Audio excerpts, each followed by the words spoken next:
masa dia cerita buat amalan timbang, saya teringat ada satu syekh tarikat,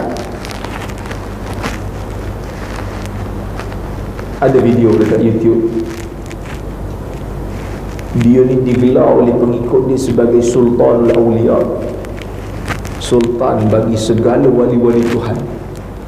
Tapi dia ni merepek. Dia boleh kata dengan selepas 80 tahun daripada umur aku, bila aku capai umur 80 tahun, laqad asbahtu min utaqa'ir rahman, aku telah menjadi orang yang dibebaskan daripada api neraka.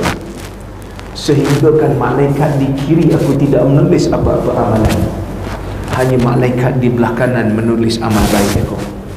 Dan bila capai umur 80 tahun ni, aku dibenarkan oleh Allah untuk melaknat siapa saja. Tahun tu pun masih ada mengikut lagi, digelar sebagai sultan wali-wali. Saya pelik,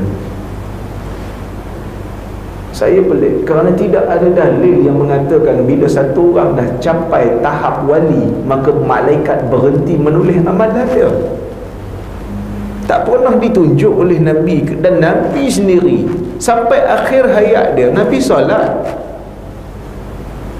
Nabi solat sampai akhir hayat. Kalau dia malaikat tak tulis dah kejahatan, mana kalau dia tak solat tak apa, malaikat tak tulis, tak kira dosa. Ini satu benda yang bercanggah dengan ajaran sebenar Islam. Tapi dia bergerak di atas nama tarikat, maka orang ingat dia baik sebab dia promosikan tasawuf, dia promosikan kasih sayang, seolah-olah dia tu macam wali Tuhan. Ni bahaya kan? Kita bukan memusuhi tasawuf, tapi kita memusuhi penyelewengan di dalam tasawuf.